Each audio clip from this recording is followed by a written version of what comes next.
Welcome to E3, Engage and Empower with Empathy, a podcast brought to you by the Empathy Collective, a consulting firm that helps business leaders inspire change, one conversation at a time. I'm Rebecca Dhrimaj, your host and founder of the Empathy Collective, and we are building a community of like-minded leaders and experts who all share the same passion, taking care of people at work. Whether you are a plant manager trying to humanize the factory floor, a small business owner wanting to build a strong culture that lasts, or a corporate executive striving to prevent burnout in your team, you belong in this community. As the year comes to a close, many of us are pausing, if only for a moment, to reflect on what this year has asked of us.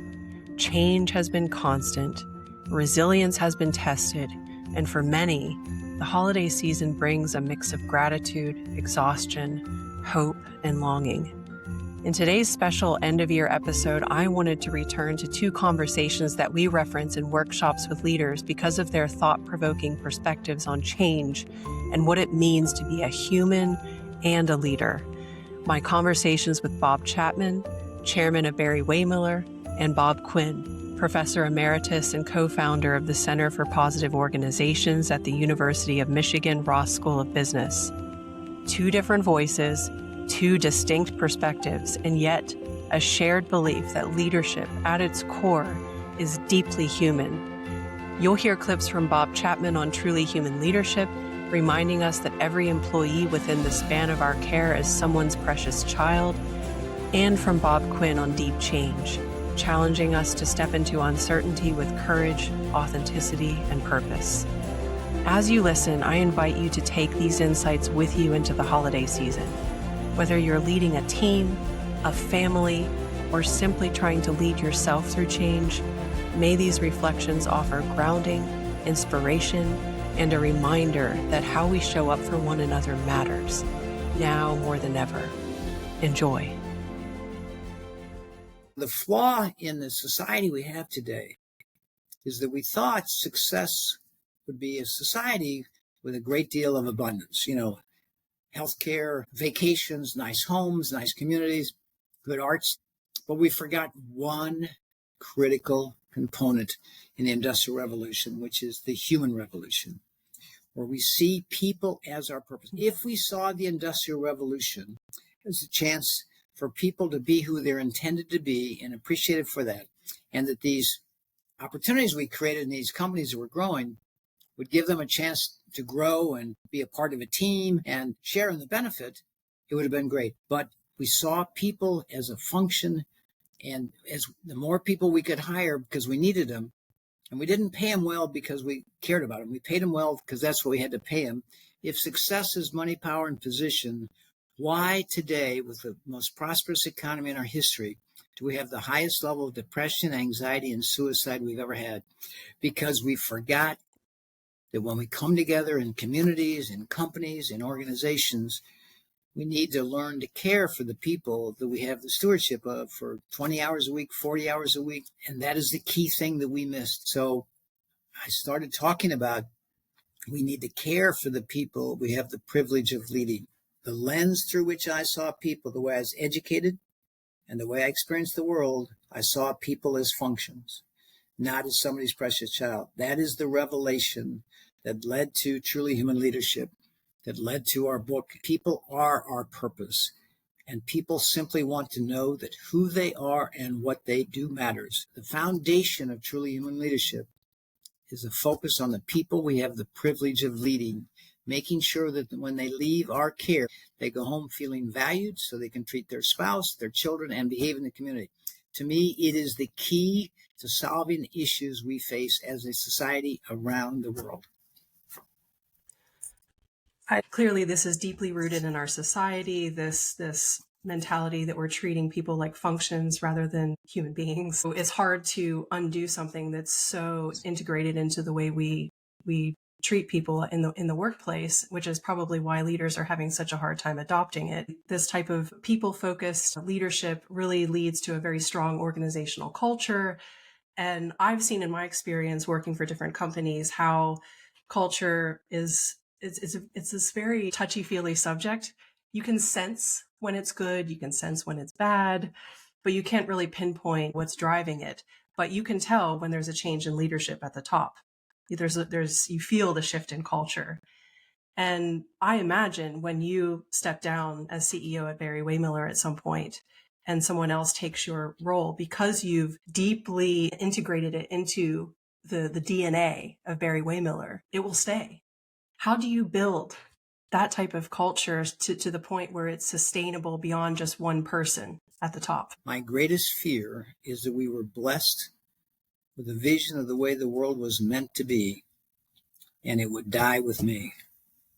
And I said, okay, what are we going to do? We got up that morning, the next morning at breakfast, and said, what do great religions do to survive over time? They articulate their beliefs, and then they have disciples who share that belief through stories that carry it on for centuries going forward. So I said, how do we make it not a Bob thing? This is what we all believe is the way we are called to lead. In my accounting and MBA, we never talked about how to create disciples. So we decided we needed a university to begin to teach people to become disciples of this. So it's not Bob's belief, it's our belief. I said, we can't send people back to our great universities in this country because we don't teach caring. We teach using people. We teach success as money, power, and position. So we decided to start a university, and somebody said, well, what are we going to teach? And I said, when I step on our jet, the pilots have been through a thorough check to make sure that when I step into that plane, I'm in good care as we fly. What we need is a leadership checklist, things a leader needs to think about every day in the stewardship of the lives that are entrusted to them. So we created a leadership checklist. And then we said, now what we're going to do is teach people how to use the leadership checklist. So it's not just a list.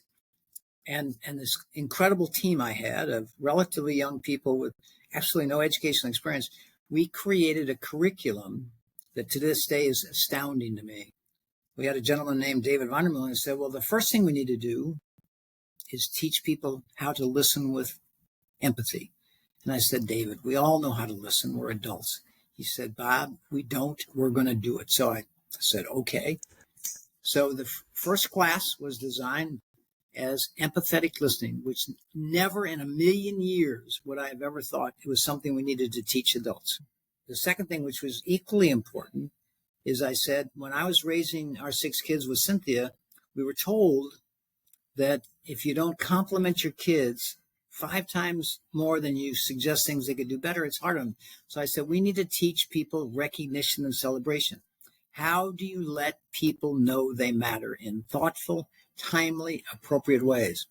So we created a class on recognition and celebration. How do you let people know they matter? And the third class was culture of service, seizing the opportunity to serve others, moving from a me-centric world to a we-centric world. Now, those 3 eclectic classes we began, developed by our eclectic, talented team, and I would sit down at the graduation of these various classes, and grown men and women would come to tears. And I was astounded. They didn't say I ran a better accounting department, a better production department. They didn't say I improved my efficiency. They said, my marriage is better and my relationship with my children is better. Because what we did is we tapped into human skills that go well beyond what we should do at work. I led people through change. I see how difficult it is to change mindset, to change behavior. You must have had to go through that with your team, with your people leaders, as you were engaging this concept of truly human leadership, proactive conversations with people, coaching conversations versus reactivity. I actually remember the example in your book where you had someone who was very much anti the concept you were trying to put forward and actually eventually became one of your biggest advocates and even one of your teachers at your school. How did that transformation happen? How do you change people and get them to come on board with this approach? Bill Urey, the name that we talked about earlier, the Harvard peace negotiator. Bill Urey used the example, and the person you're talking about is Randall Fleming. He worked in our manufacturing area. He ran a big machine tool. He had a pretty military background. It's the kind of guy you stay away from in the plant. You don't mess with Randall. And what Bill Urey described, he would describe the question as we have courageous patience. And he said it's like a bus going around in a circuit. The bus pulls up, the truly human leadership bus pulls up. He said, would you like to get on this bus and join us? And he said, you know what? I'm not quite ready yet. And we say, that's okay, because we'll be back. And so what Simon Sinek encouraged us to do, which was a factor, is to focus on the people that do get it. Focus on the people that do get it, and others will follow. Law of early adoption. So Randall, it took him a while, but when he clicked, the 7 Harvard professors who came out wanted to write a book about him because his transformation was unbelievable. It's a beautiful example of flexing to where everybody is. It took him longer, but boy, when he got it, he became a symbol of truly human leadership. You just heard from Bob Chapman, former CEO and current chairman at Barry-Wehmiller, an industrial machinery manufacturing company. I love Bob so much. In fact, CBS Evening News recently interviewed him and got his perspective on all the mass layoffs happening across corporate America right now because he refuses to do layoffs at Barry-Wehmiller. That's always been part of his business model, to create a safe bus or a solid business model that his employees could count on. They knew they could always come home to their families and not have to say, honey, I lost my job today. So he's done wonderful things for society. Now, the other Bob, my other favorite Bob, who you're going to listen to next, is Professor Emeritus at the University of Michigan Ross School of Business. And he is one of the most inspiring people I've interviewed to date. He just has a certain energy about him. You'll feel it when you listen to this short clip. And we actually talk about my conversation with Bob Chapman. He's an expert on change and transformation. He also does a lot of work on purpose, finding your purpose and your authentic self. I encourage you to check out his material on YouTube. Let's see what Bob has to say about deep change. It reminds me so much of the conversation I had recently with Barry-Wehmiller CEO Bob Chapman. Another wonderful Bob. I actually asked him in our interview, I said, when can we stop waiting for a crisis or a tragedy to take care of our people at work? And his response was, yes, we're all reacting to things. And we were talking about safety in the workplace, how someone has to get injured or, God forbid, die for leaders to step up and go, oh, shoot, well, this can't be happening. But then they always go to, oh, our workers' compensation is going up. They always go back to the typical business metrics that you're taught to measure in business school. And he emphasized, he said, we're not doing this to be more productive. We're not doing this to make a profit. We're doing it because it is the right thing to do, to send our employees home safe to their families. And so his purpose and his vision has always been his people. And he'll go into an interview with media and spend the whole time talking about his people and not his products.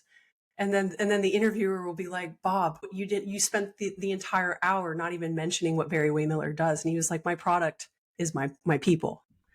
And I think that's incredibly unique, and he's always stood out in that space. But to me, it's common sense. Why are we waiting for a tragedy? Why are we waiting for a pandemic to be more visionary, to be more purpose-driven? How are we coaching leaders who have not gone through that rebirth? How are they able to carry their people through transformation or change if they haven't experienced that themselves? Is it a teachable skill? Bob Chapman is a perfect example of what I'm talking about. If you take 1,000 CEOs, Bob Chapman is 1 in 1,000, right? He's not like the other people because he has taken that additional step and he sees realities that they don't see. It just doesn't make sense to talk for an hour about your people and say they are your product. That's wrong. We all know that's wrong. So, this guy Chapman, what's wrong with him? He's marching to a different drum. When you decided to not go for that corporate job and dedicate yourself to your current mission, you were marching to a different drum. That's not what you were supposed to do.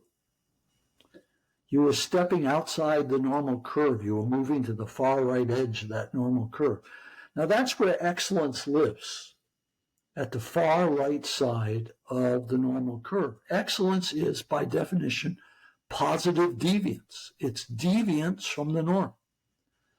Now, Bob Chapman has had experiences in his life that have caused him to see things other people can't see. That's what Zalesnik was talking about in terms, it usually comes by crisis. Occasionally, very rarely, it comes by purpose. Those are the two paths: crisis that forces you to learn, or purpose. If you have a purpose that's bigger than you are, you begin to do what's right, even though that throws you into uncertainty and possible punishment. So there are different levels of change mastery. Some people are novices. Most people are experts. A handful of people are masters. Bob Chapman is a master. He's not an expert, he's a master. The difference between an expert and a master is that experts have conditional confidence. If you give them a problem where the parameters are exactly the same as the last time they solved it, they feel very confident. If you give them a problem that's outside those parameters, they become very, very fearful, and they don't function very well. If you give a master a problem outside the parameters, he or she does not become fearful because they know how to learn in the midst of uncertainty, and they know how to bring people through the process of learning in uncertainty. And so they don't need fixed problems. And those people are very different. And when you run into them, you usually cherish them the rest of your life because they've made such a positive impact in your life. Before we close, I want to offer a glimpse of what's coming in 2026. After spending time with Bob Chapman and Bob Quinn, two leaders who remind us that leadership is about dignity, courage, and choosing humanity even in hard moments, it becomes clear that underneath it all is one essential truth. People need to know they matter. I recently sat down with Zach Mercurio, author of The Power of Mattering, to explore what it really means to feel seen, valued, and significant at work and in life, especially during the holiday season when connection can feel both more important and more fragile. This conversation feels timely and necessary. So here's a short teaser from that episode. My hope is that it leaves you reflecting not just on how you lead, but on how you help others know they matter. So we will be taking a little break this holiday season, and we will see you again the first week of January. Thank you so much for being a faithful listener of E3, Engage and Empower with Empathy. And we wish you and yours a wonderful, happy, healthy, and safe holiday season.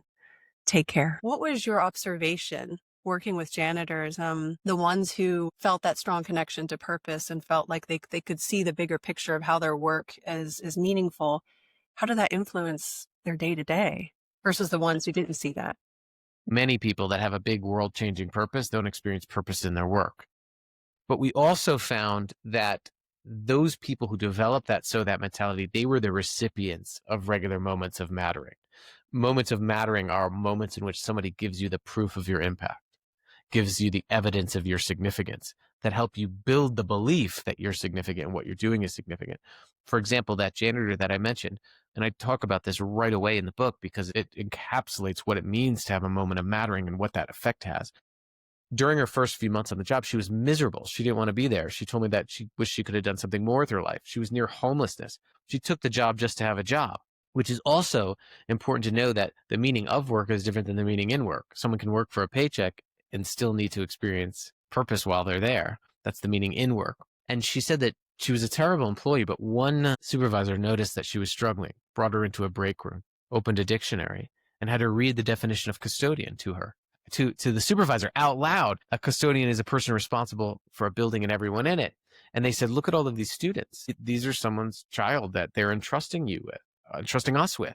And your job is to keep this place clean so they stay healthy. And she said that moment changed everything. It was the first time in her life that someone showed her she was worthy. That's how you go from, why am I just a janitor, to I'm cleaning this bathroom so that these kids don't get sick. We find that in almost every occupation, that in order to believe that you're significant, you must have people that remind you of your worthiness of significance. If you want people to contribute, they first have to believe they're worthy of contributing. If you want them to use their strengths, they first have to believe they have them. If you want people to share their voice, they first have to believe their voice is significant. And so there's two things: crafting a purposeful approach that sow that mentality, but you have to be in an ecosystem that reminds you of your significance so you can develop that belief that, yes, I am significant and what I'm doing is significant because someone has reflected that back to me.